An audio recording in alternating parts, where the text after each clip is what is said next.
So, okay, so we continue. Now we're Perek Chet, Pasuk Yut Tet. And Shlomo HaMelech is continuing to develop and express the benefits of the Chokhmat Torah, of learning the Torah, and developing the Koach of Bina. So, in the last Pasuk that we saw in last Shiur, Shlomo HaMelech, like bluntly and with a lot of confidence, says that whoever learns Torah and develops the Chokhmat Torah is blessed, like blessed with ashirut, with wealth, with kavod and respect. And not only that, but he's also taking care of HaKadosh Baruch Hu with what is called tzedakah, right? And we say, what is tzedakah? Is it tzedek, hey? Is that HaKadosh Baruch Hu makes sure to fulfill all his needs to the point where the concept of needing is no longer relatable to him. But obviously, the question is, the question that has been asked by Moshe Rabbeinu himself, and that is continuously asked, will be addressed after we've saw that pasuk, the last pasuk, pasuk Yud Chet. It will be addressed in pasuk Yud Tet, right? And what is that question? It's like, you, Shlomo HaMelech, you're telling me that if I learn Torah, right, lishma, because that's the Torah lishma, like we've said, then you are, I should be blessed with wealth, with kavod, with longevity. Hashem takes care of all my needs. But in reality, we know that tzaddik veralo, we found tzaddikim that are not blessed with all these promises. For example, the Gemara in Masechet Ta'anit and Brachot tells us about Rabbi Elazar ben Pedat, Rabbi Hanina ben Dosa, that learned a lot of Torah and they barely had what to eat. They were living under the level of poverty. So how does that correlate and coordinate with those promises? Yes, essentially, Moshe Rabbeinu asked that question to HaKadosh Baruch Hu. How can it be tzaddik veralo? How can it be that there's a tzaddik and he suffers and lives a life that is not aligned with his righteousness and his deeds? So there has to be a comparison, right, of what the definition of good really means in order to understand what does it mean ra in the absolute, not in the subjective. And what is tov in the absolute versus tov in the subjective. So that's Pasuk Yutet. Says Shlomo HaMelech, tov piri, my fruits are better meharutz than gold, umipaz, and that paz are it's the very refined metals that are very rare to find. Utvuati, and my produce, right, mikesef nivhar, is better than the chosen silver. So here Shlomo HaMelech comes and create a comparison between the fruits of the Chokhmah and gold as it's found, and very, very rare metals. And the produce of the Chokhmah is better than the chosen silver.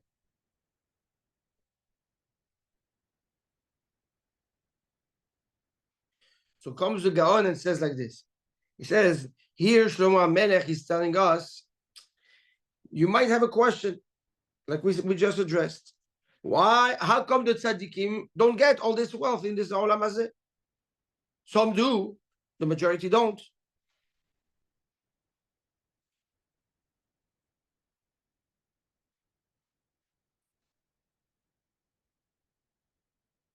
He says, pay attention. What does Shlomo HaMelech uses to refer to the benefits of the Chokhmat Torah? He uses the word pri. Pri are the fruit. Okay. The perot, the fruits, where do you get them? ואוכלים מפירותיהם בעולם הזה, כן? והקרן קיימת לא לעולם הבא, right? The perot, the fruits, should be בעולם הזה. Says that's true if you are zoche to עולם הזה. If the fruits are beneficial for you, the fruits of the Torah are beneficial for you in עולם הזה, then you get them. However, if I come and I tell you now, you deserve fruits in this world, but let's compare the fruits of this world, compare the fruits of Olam Haba. And we're going to give two parameters. Parameter of number one, the actual fruit itself. And parameter number two, the longevity of the fruit. How long that fruit lasts. So if I come to compare, what is more valuable? The fruit of this world, which is the osher, the ashirut, the wealth, or the or kavod, or respect in this world, or the benefits, right, in olam haba.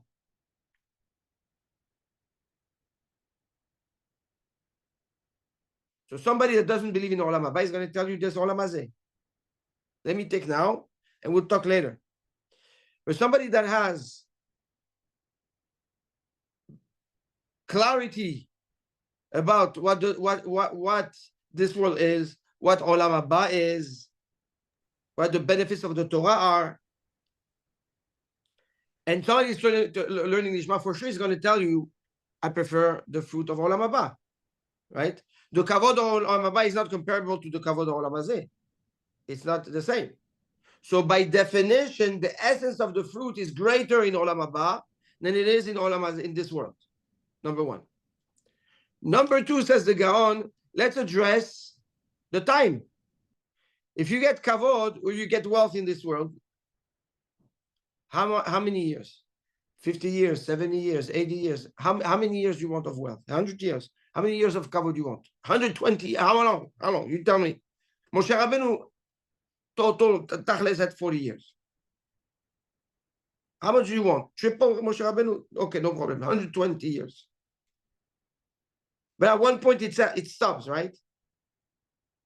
Versus the longevity according to Olam Haba, which is forever. It's infinite. So now let's take these two parameters back into the equation, right? Tzaddik veralu. The tzaddik, why is it rough? Why is it bad to the tzaddik? Because he's poor. But why is it poor? Because he doesn't have wealth. So for the tzaddik, which wealth is better? The wealth in this world or the wealth in the Olam Haba? In terms of quality and quantity, for sure Olam Haba, in Olam Haba. For its quality and for the quantity, for the length. So says the Gaon, comes the Chokhmah and tells the Chachamim,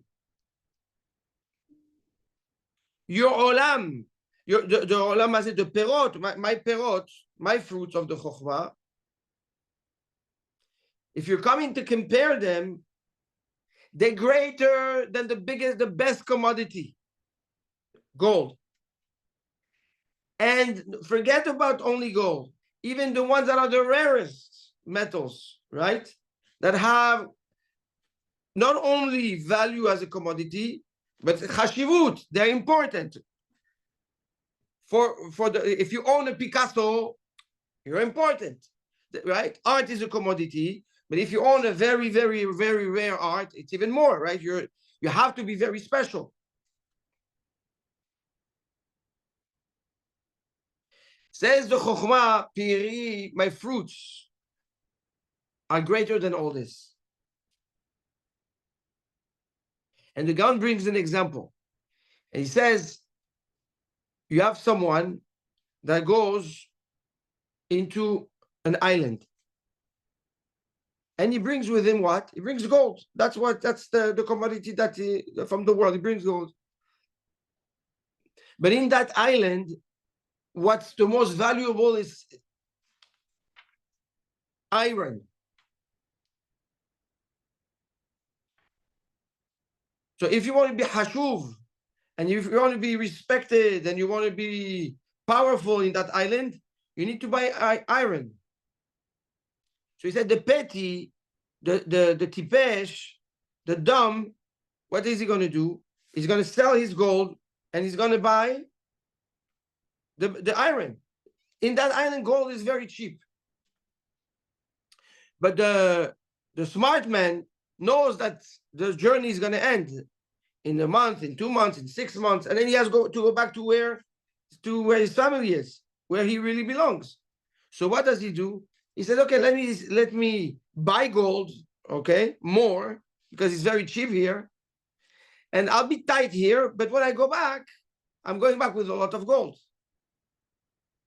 He says, this is the outlook of the Talmid Chacham. This is the outlook of the Torah Kedosha. It comes to the Torah and tells you, yes, the tzaddikim live in this world. They live in this world, but they live for the Olam Haba. So the benefit of the trade between what they're willing to let go in Olam Hazeh for the Olam Haba and vice versa is very clear.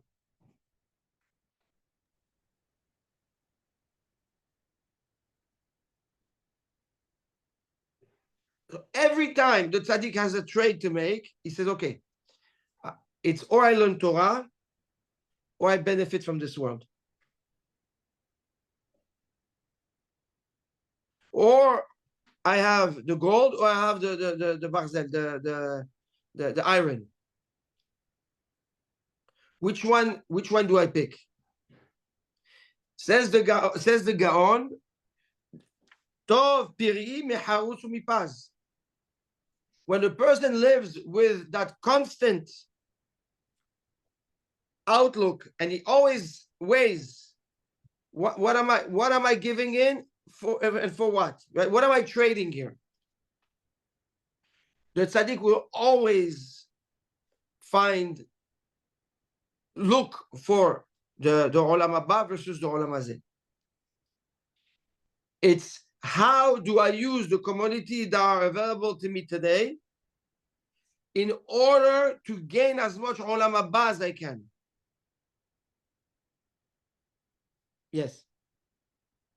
Is it a conscious choice of the tzaddikim to take their reward in the form of Olam Haba rather than Olam Hazeh? Absolutely. It is. Absolutely. Wow. Now, you're going to tell me, but Rabbi Yehuda Nasi was Asher Muflag. Rabbi Elazar ben Azariah had a fleet of boats. He couldn't even count them. Right? So how does that work? And then you have a Rabbi Hanina ben Dosa that didn't have what to eat. So, like we addressed that. HaKadosh Baruch Hu gives you the means to use for the klal when you need it. I mean, if you are involved in the chesed, if you are involved in developing and building, so HaKadosh Baruch Hu will give you those tools. Not because you want to be rich, not because you want to feel rich or satisfied, but because it's a tool for the purpose and of the development of the Torah and Avodat Hashem. But does that come and cash in the reward for the Olam Haba if they get it, even as a tool? It depends not on the tool itself, on how much you enjoy the tool. So you can. That's what Rabbi Yehuda Nasi said when he was the last day when he was on his deathbed. He rose his arm and he said, "I witnessed Shamayim va'aretz that my pinky didn't enjoy anything from this world." And the Gemara says that all the exotic fruits were on his table all year long.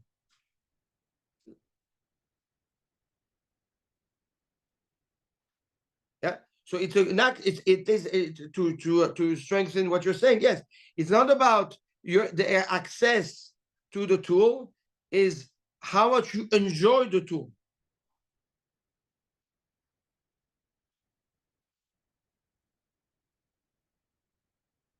So comes Shlomo HaMelech and answers that question.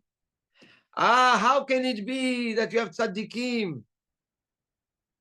Or addresses, because there's no answer, but addresses that question. And they have very limited resources. It's because the tzaddik always makes a choice. Do I prefer to choose olam haba? I prefer to choose the yield that is forever and infinite over the benefit of something that's right now and limited.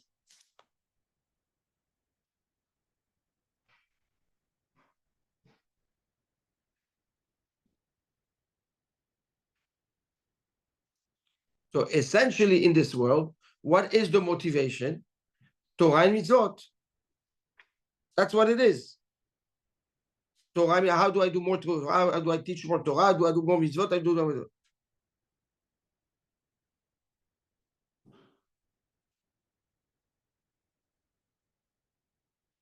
So comes Shlomo and explains. Tov is referring to the chokhmah, which is the benefit, which is the fruits of what? He says, this is when is the chokhmah tov?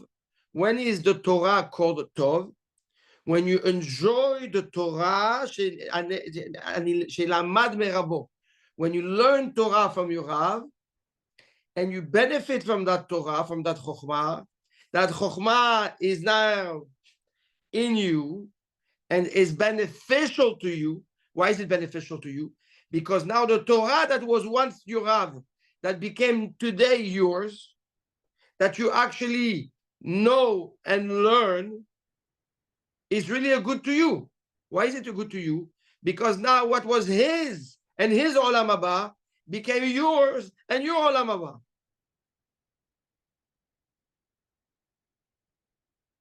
So when the Rav teaches you Torah, essentially he gives you olam haba. He's giving you, he just hand over olam haba.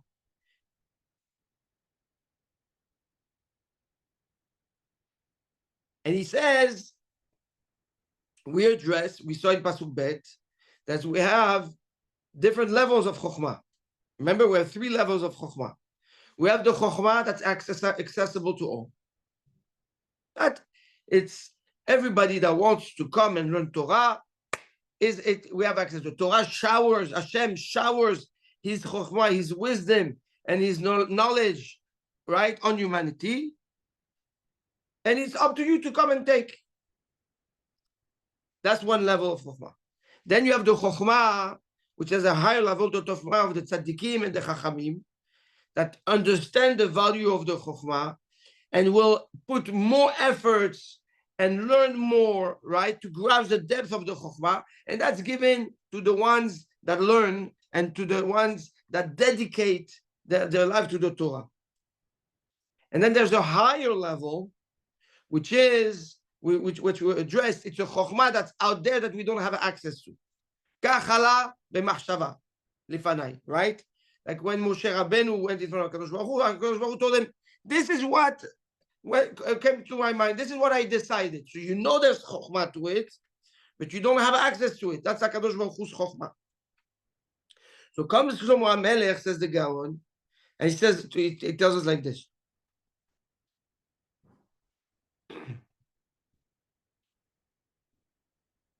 Tov peri, my fruit is good. He says, that's the chokhmah you learn from your Rav. And why is it called a peri? Because it was once, it's a fruit by your Rav, that he gives it over to you, right? And in every fruit there's a seed. And now that fruit will yield more fruit within you. Meaning, if you learn something and you cannot yield something from what you've learned, then it's not tov. It's not a fruit. The tov of the chokhmah, the good of the chokhmah, the sweetness of the chokhmah, the value of the chokhmah, what gives in the chokhmah that you learn, olam haba, is the Torah that you learn that you can teach. Something you can do something with.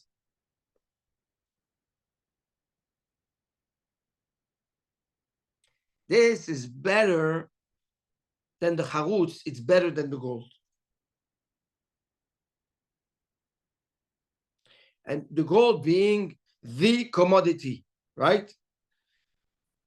What does the gold represent? It represents security, stability, wealth.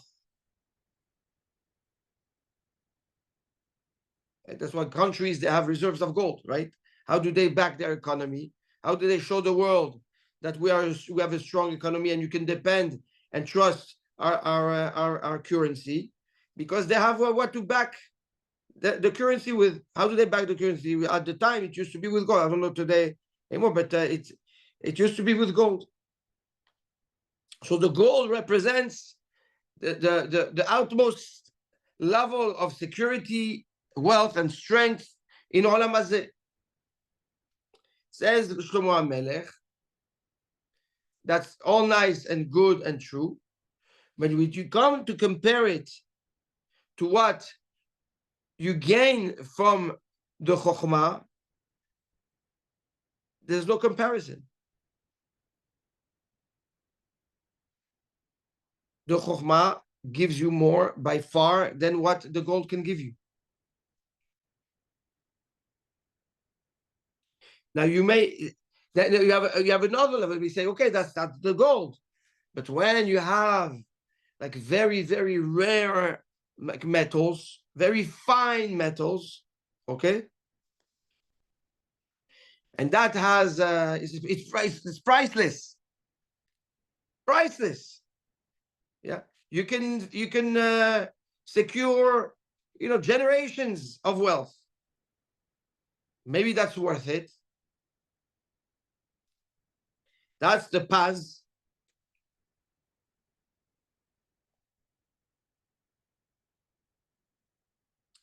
Says that here comes the Chokhmah Ne'elemet.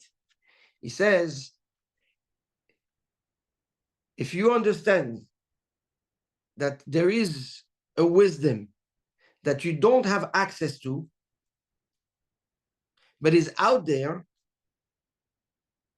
then you understand that the one that tells you to serve him, the commandment to serve HaKadosh Baruch Hu, by default is much greater than all those metals that you cannot get, that you don't have access to.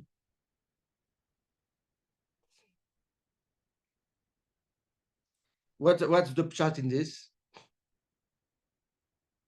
What's the reason the very rare metal is so really makes you think? Because you project, yeah, you project that if I have that, then this really secures everything for me, for my children, my grandchildren, and it's okay, it's a sacrifice, but you know what? I bring security. So you're taking an idea and projecting it in the future. But your future, you don't know. So what are you doing? You're trusting the value of that thing, of that rare metal, okay?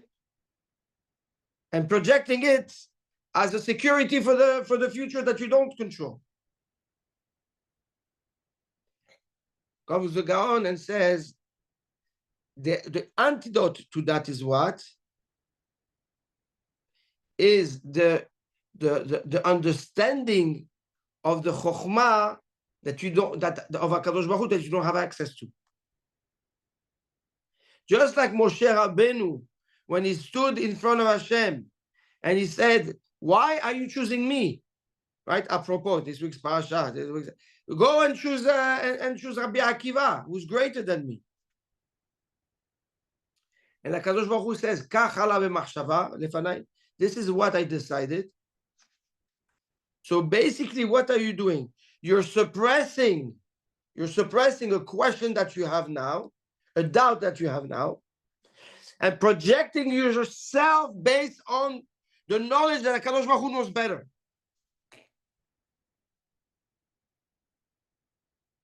So what's more important to you?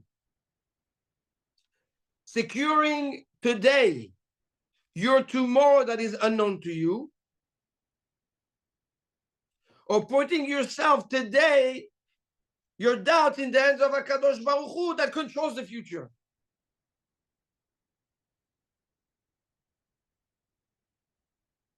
Again, it's a very deep comparison here. What is more valuable to you? Securing based on a value today your tomorrow that is unknown, or securing your future tomorrow with HaKadosh Baruch Hu that controls your future by suppressing your unknown today.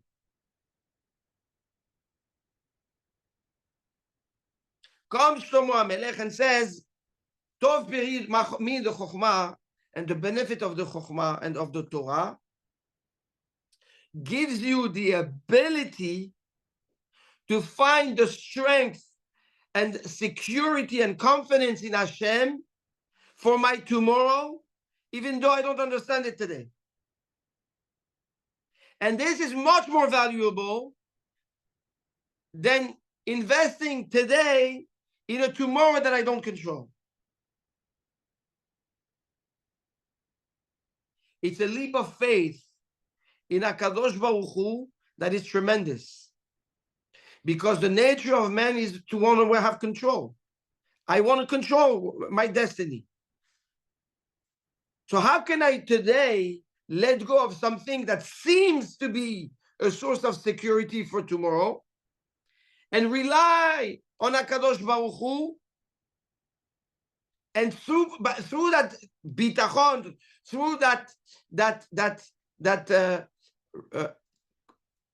reliance, appease my doubt today. Says Shlomo HaMelech, this is what the koach of the Torah gives you. If you learn your Torah Lishma, and you value the Torah, and you understand, like we said from the beginning of the Perek, what the Chokhmah and the Binah and the Da'at gives you in the relationship with HaKadosh Baruch Hu and the benefits.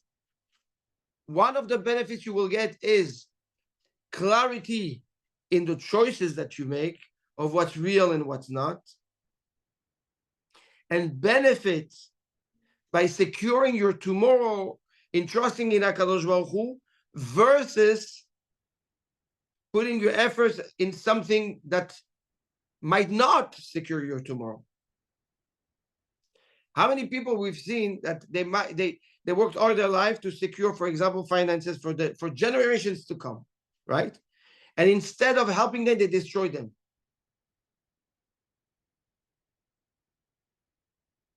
And the other way around, you have people that instead of going out there and putting all the wealth on the table, they invested their efforts and time in what? In Torah and Chinuch, Torah and Chinuch, Torah and Chinuch. The children didn't have what everybody else had. Okay, but their effort was in Torah and Chinuch. And HaKadosh Baruch Hu comes and takes care of them. Now you can tell me you can go, everything could go in many different ways, right? But the Shlomo HaMelech is coming and telling you, if you have Torah Lishma, then your choices will be clear. And you'll have the satisfaction and the strength and the courage and the clarity to make the right choices. That's the benefit of the Torah.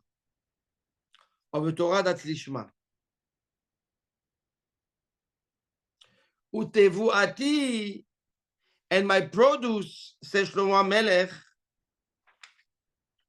Mikesef Nivhar, is better, is more tall, right? Is better than the chosen silver.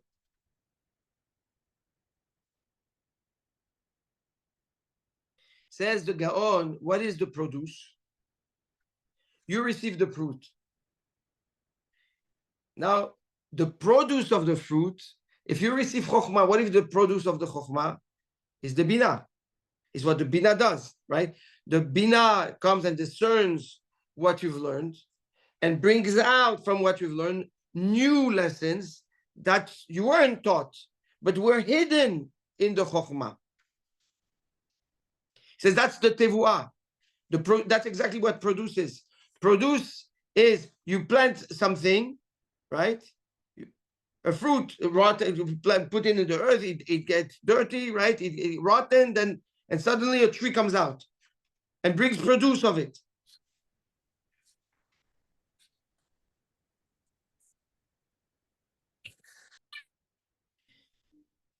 The benefits of the Bina, of your efforts, what you bring out from your own learning, says Shlomo HaMelech, is more valuable than the money, than the kesef, than the silver that trades, and that is valuable, like the best commodity, like the best coin today. I don't know what right?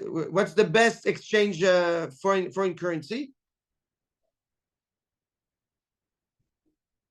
Says Shlomo HaMelech, your bina is better than that.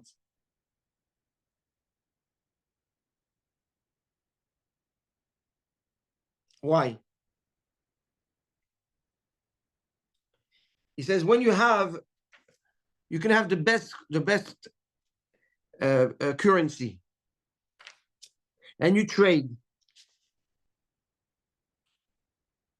Once you gave that currency is no longer in your hand; it's in the other person's hand.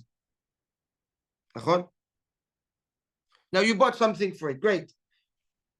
Maybe it's good, maybe it's bad. You bought something amazing, chazak ubahu, you sell it again, and you make good business, very good. But you're limited by the currency that you're carrying. That's what defines your trade.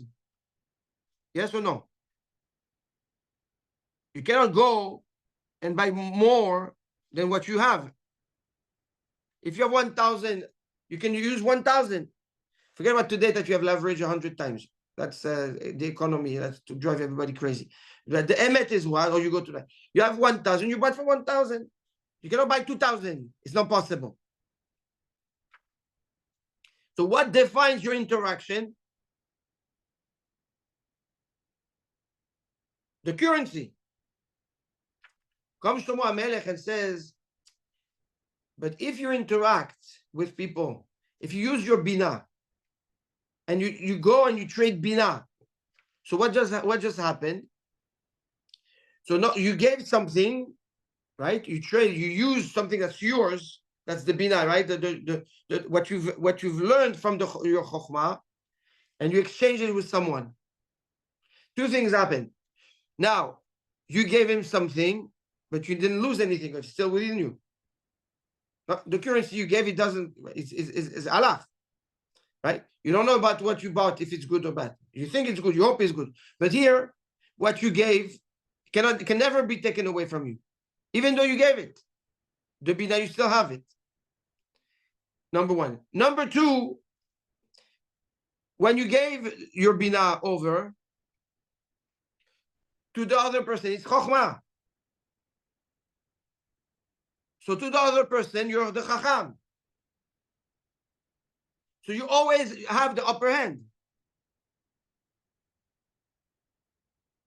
So says the Gaon, says Shlomo HaMelech, by developing bina, by developing knowledge from the chokhmah that you gain and sharing it, you're always on the chacham side. You're always on the giving side. And you didn't lose anything. The opposite.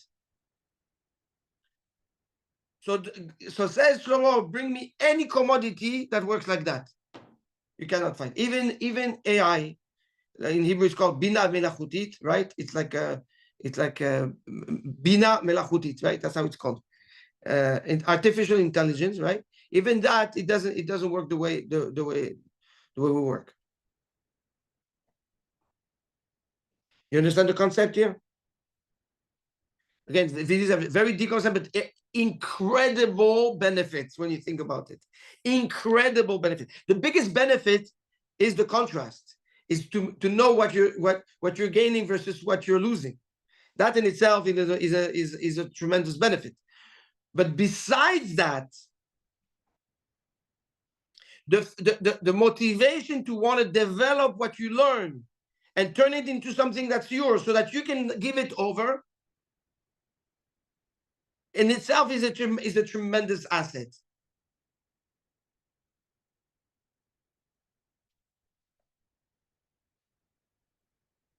Yes. Could be as the golden calf. What do you mean? See that we had everything, and we went to gold instead of trusting. Yes. Moshe. It's a parallelism to that. That's the nature of man. It's the nature. It's the nature of man. Nachon. And that's the Yetzer Hara that we have to fight.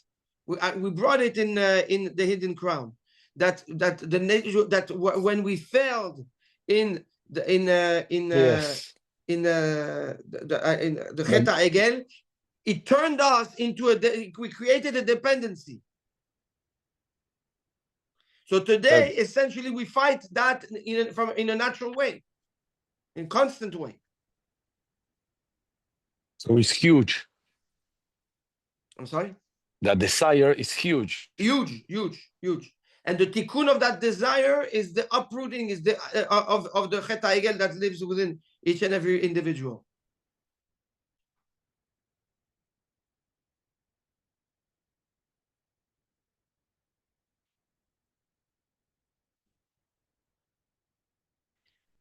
So, Rabbi, just so I get everything clear, like wrapped, Binah, when you're saying Binah, it's wisdom, right? Knowledge.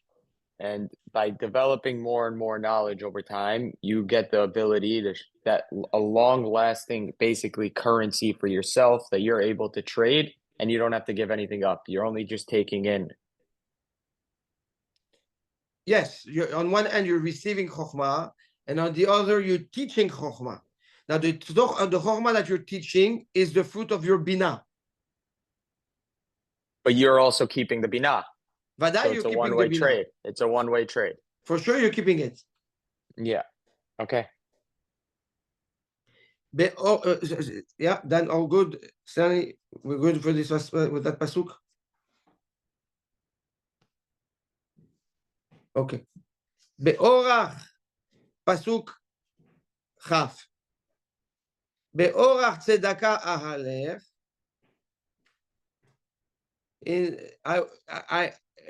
I go on the way of tzedakah, of righteousness. Betoch netivot mishpat, in the path of justice.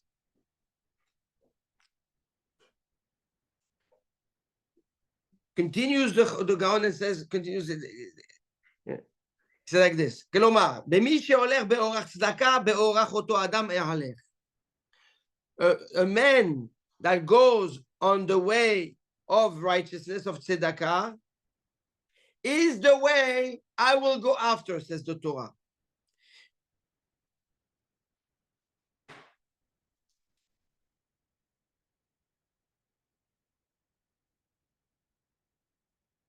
What does that mean?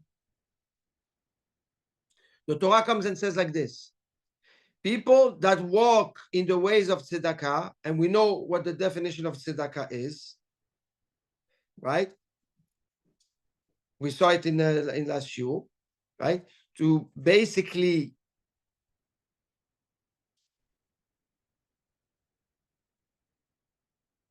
address all the needs of the needy to the point that there's no more need. That's our level of HaKadosh Baruch Hu, but that's what we emulate, right? He does that. Only HaKadosh Baruch Hu can take away the need from someone. We can help, like for example, the Rambam brings halacha, very difficult halacha to understand out of context. The Rambam says, what happens to someone that was very wealthy? And lo alenu yarad min nechasav, he lost.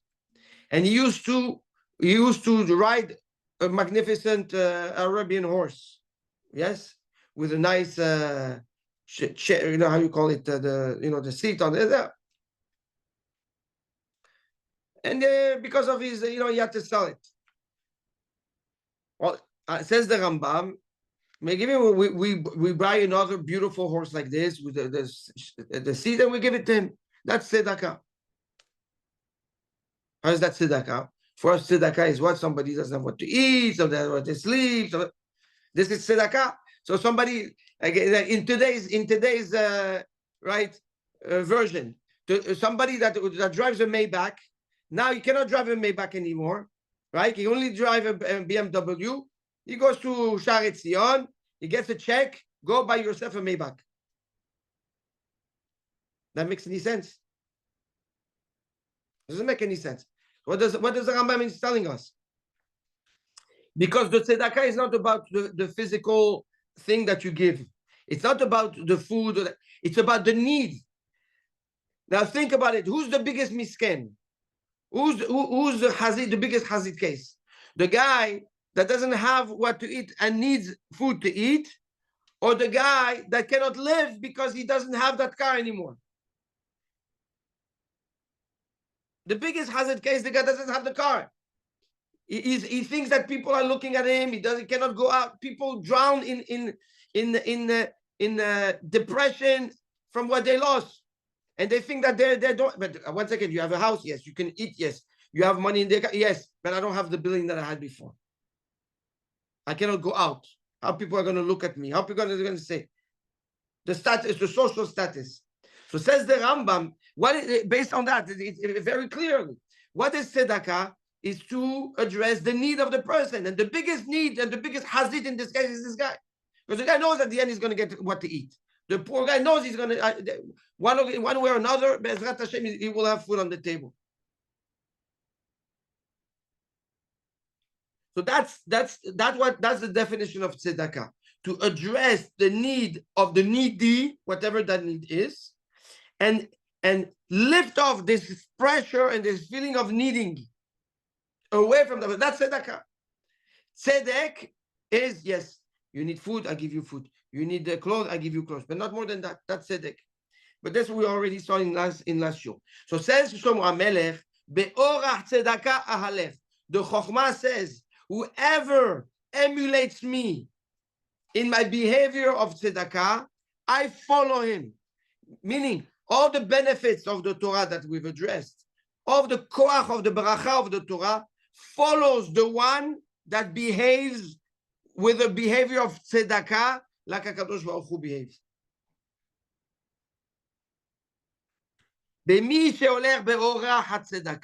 Whoever goes on the way of the tzedakah, says the Gaon. In that path I want to go. The Chokhmah says, this is the path I'm taking.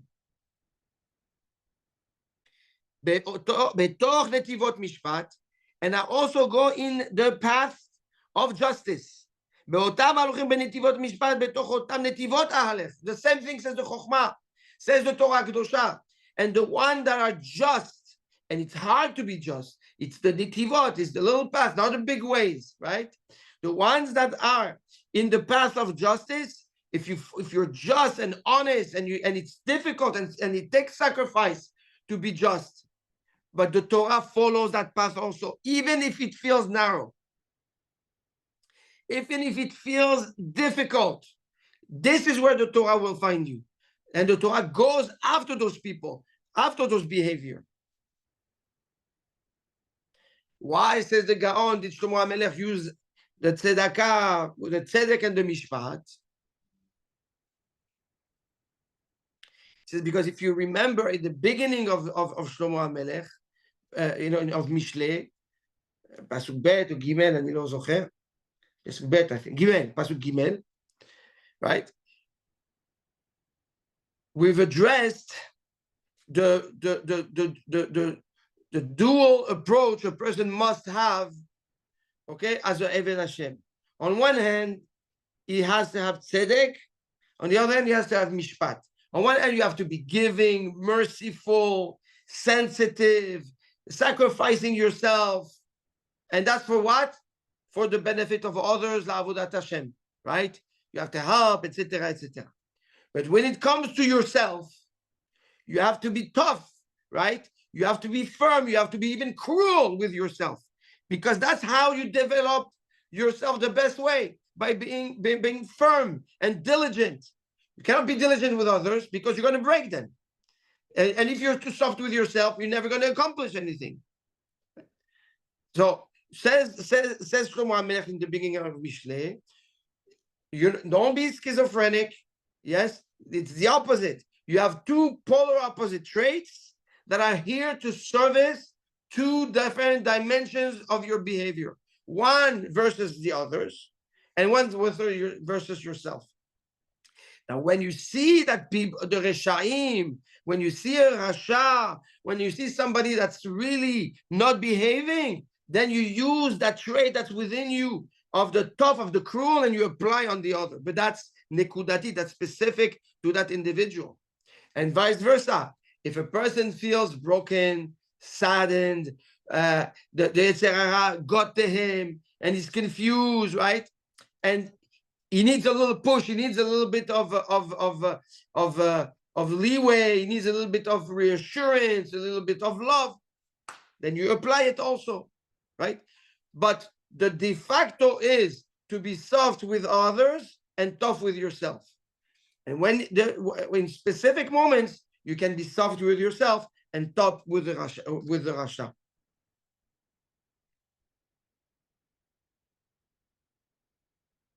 Says the Gaon, these behaviors, right, or this behavior as a whole, benefits the person with one extra beracha that Shlomo HaMelech reveals to us in Pasuk Chaf, which is that you don't go after the benefit of the Torah. The benefits of the Torah run after you. They follow you. Which is a tremendous difference, right? Because you're no longer the needy and the demander. Like kavod. Exactly like kavod. Exactly like kavod.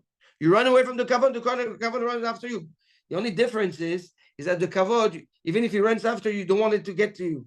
You know those ones. I run away from the kavod as long as the kavod catches me. That's fine, right? That this is not kavod.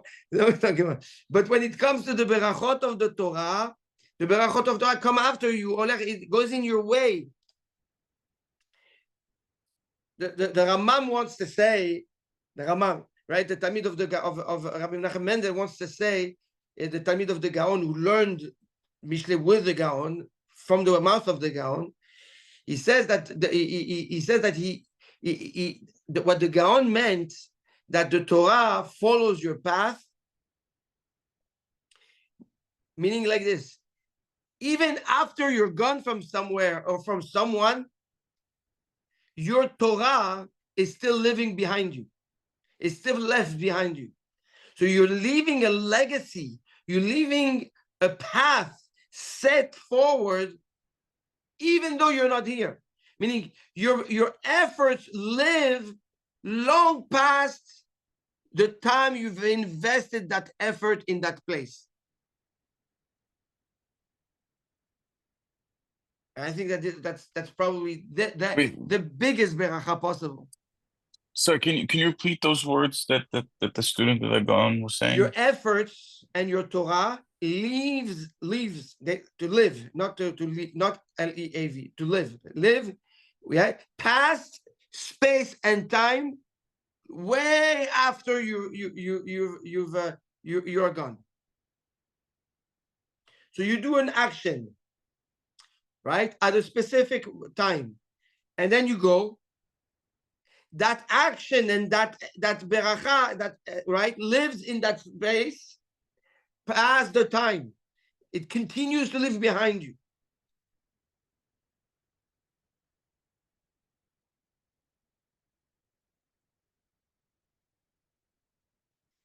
That in itself is en matana kazoti. Think about it. You learn Torah Lishma. Okay, you learn. Then you teach Torah Lishma, and you're gone. That's it. You go. You move to another place. You You never see that person in or that place ever again. And it's as if you're living the moment again and again and again forever.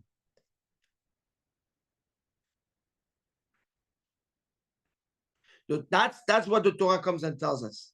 If you are learning your Torah lishma, like we said, with the chokhmah, with the bina and the da'at, right? Your imprint stays because your Torah stays. Wherever you imprint Torah, it's a living ecosystem. It's a living energy that stays in that space forever. In that and with independent of the vector of time.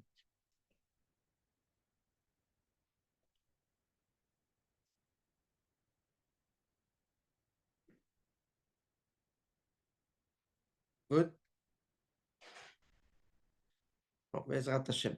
So these are we're going to stop here. Pasuk Chaf. Pasuk Kaf Alef, he goes into olamot that we benefit from, we gain. Shar olamot, etc. We'll touch it now. Yeah, the next few pesukim are they're all pirushim based on Kabbalah. So just be ready that we're going to have a jump back in. You know, like in apnea. You know, we go dive in the sea, then we go out. We took some air. We took some air, then we're going to dive back in again. Be'ezrat Hashem. Take care of